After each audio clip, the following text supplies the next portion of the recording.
Chapter 19, The Goldilocks Rule: How to Stay Motivated in Life and Work. In 1955, Disneyland had just opened in Anaheim, California, where a 10-year-old boy walked in and asked for a job. Labor laws were loose back then, and the boy managed to land a position in selling guides for books of rupees dollar 0.50 a piece. Within a year, he had transitioned to Disney's Magic Shop, where he had learned tricks from older employees. He experimented with jokes and tried out simple routines on visitors. Soon, he discovered that what he loved was not performing magic but performing in general. He set his sights on becoming a comedian. Beginning in his teenage years, he started performing a little in little clubs around Los Angeles. The crowds were so small and his act was short. He was rarely on stage for more than 5 minutes. More than most of the people in the crowd were too busy drinking or talking with friends to pay attention. One night, he literally delivered his stand up routine to an empty club.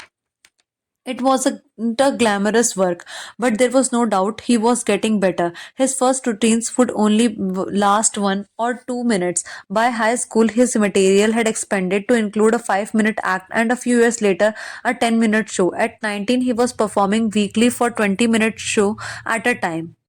He had to read 3 poems during the show just to make the routine long enough, but his skills continued to progress. He spent another decade experimenting and adjusting and practicing. He took a job as a television writer and gradually he was able to land his own appearances on talk shows. By mid 1970s, he had worked his way into being a regular guest on The Tonight Show and Saturday Night Live. Finally, after 15 years of work, the young man rose to a fame and he toured 60 cities and 63 days. Then 72 cities in 80 days, then 85 cities in 90 days.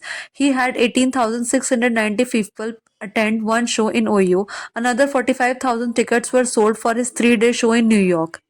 He catapulted on the top of his genre and became one of the most successful comedians of his time. His name is Steve Martin. Martin's story offers a fascinating perspective on what it takes to stick with the habits for the long run. Comedy is not for the timid. It is hard to imagine a situation that would strike fear into hearts of more people than performing alone on stage and failing to get a single laugh. And yet to see Martin face this every week for 18 years. In his words, 10 years spent learning, 4 years spent refining, and 4 years as a wild success. Why is that some people like Martin stick with their habits, whether practicing jokes or drawing cartoons or playing guitar, while most of us struggle to stay motivated? How do we design habits that pull us in rather than ones that fade away? Scientists have been studying this question for many years. While there is still much to learn, one of the most consistent findings in that way to maintain motivation and achieve peak levels of desire is to work on tasks of just manageable difficulty. The human brain loves a challenge, but only if it is within an optimal zone of difficulty. If you love tennis and try to play a serious match against 4-year-old, you will quickly become bored. It's too easy. You will win every point. In contrast, if you play a professional tennis player like Roger Federer or Serena Williams, you will quickly lose motivation because the match is too difficult. Now consider playing tennis against someone who is your equal. As this game progresses, you win few points and you lose a few. You have a good chance of winning, but only if you really try. Your focus narrows, distractions fade away, and you find yourself fully invested in the task at hand. This is a challenge of just manageable difficulty, and it is a prime example of Goldilocks rule.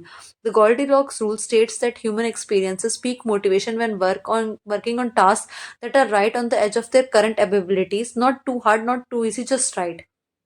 Martin's comedy career is an excellent example of the Goldilocks rule in practice. Each year he expanded his comedy routine, but only by a minute or two. He was always adding a new material, but he also kept few jokes that were guaranteed to get laughs. There were just enough victories to keep him motivated and just enough mistakes to keep him working hard. When you are starting a new habit, it's important to keep the behavior as easy as possible so you can stick with it even when conditions are not perfect. This is an idea we covered in detail while discussing the third law of behavior change.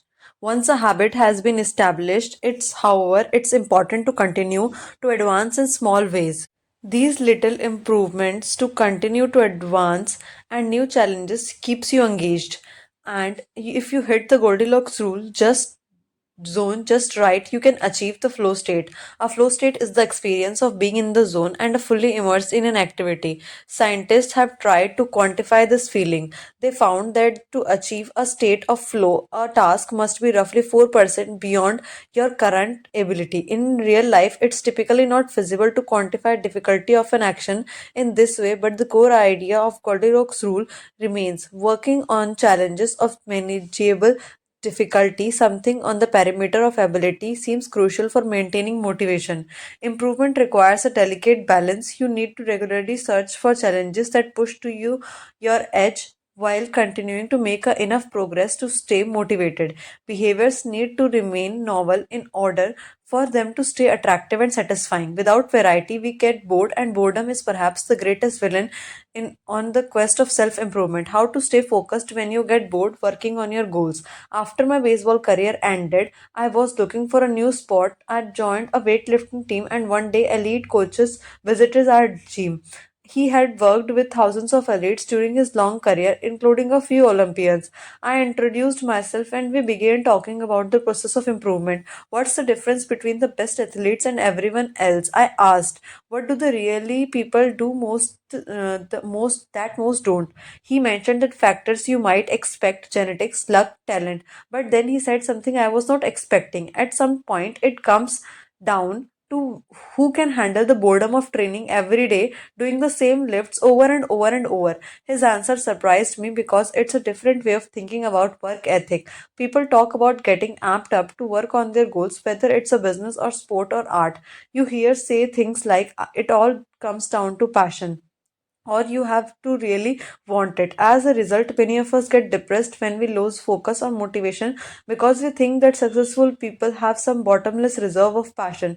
Where this coach was saying that really successful people feel the same lack of motivation as everyone else. The difference is that they still find a way to show up despite the feelings of boredom.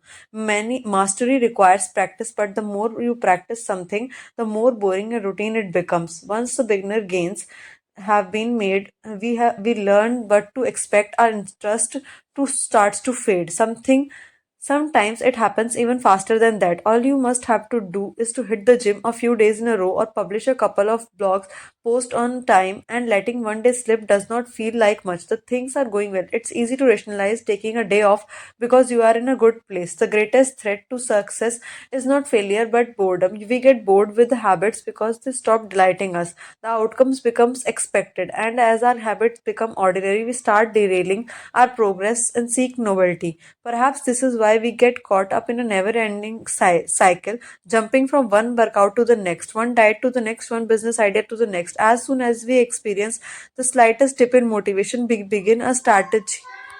Even if the old one was still working, a Machiavelli noted, men desire novelty to such an extent that those who are doing well wished for a change as much as those who are doing badly. Perhaps this is why many of the most habit forming products are those that provide continuous forms of novelty. Video games provide visual novelty, porn provides sexual novelty, junk food provides culinary novelty. Each of these experiences offer continual elements of surprise. In psychology, this is known as variable reward. Slot machines are the most common real world example. A gambler hits the jackpot every now and then, but now at any predictable interval. The pace of rewards varies. This variance leads to the greatest spike of dopamine, enhances memory recall, and accelerates habit information. Variable rewards won't create a craving, that is, you can't take a reward people are uninterested in. Give it to them and at a variable interval and hope it will change their mind, but they are a powerful way to amplify their cravings. We already experience because they reduce boredom. The sweet spot of desire occurs at 50 by 50 split between success and failure. Half of the time you get what you want, half of the time you don't. You need just enough winning to experience satisfaction and just enough wanting to experience desire. This is one of the benefits of the following Goldilocks rule. If you are already interested in a habit, if you are already interested in a habit, working on challenges of just manageable difficulty is a good way to keep things interesting. Of course, not all habits have a variable reward component, and you would not want them to. If Google only delivered a useful search result some of the time, I would switch to a competitor pretty quickly. If Uber only picked half of my tricks, trips, I doubt I would be using that service much longer. And if I flossed my teeth each night and only sometimes ended up with a clean mouth, I think I'd skip it. Sometimes ended up with a variable rewards or not. No habit will stay interesting forever. At some point, everyone faces the same challenge. On the journey of self improvement, you have to fall in love with the boredom. We all have goals that we do like to achieve and dreams that we would like to fulfill, but it does not matter what we are trying to become better at. If you only do the work when it's convenient or exciting, then you will never be consistent enough to achieve remarkable results. I can guarantee that if you manage to start a habit and keep sticking to it, there will be days when you feel like quitting. When you start a business, there will be days when you don't like showing up. When you are at the gym, there will be sets that you don't feel like finishing. When it's time to write, there will be days that you don't feel like typing, but stepping up when it's annoying or painful or draining to do so. That's what makes the difference between a professional and an amateur. Professionals stick to the schedule, amateurs let life get in the way. Professionals know what is important to them and work toward with the purpose. Amateurs get off by course by the urgencies of life. David Kane, an author and meditation teacher, encourages his students to avoid being fair weather meditators. Similarly, you don't want to be a fair weather athlete or a fair weather writer or a fair weather anything. When a habit is truly important to you, you have to be willing to stick to it in any mood. Professionals take action even when the mood is not right.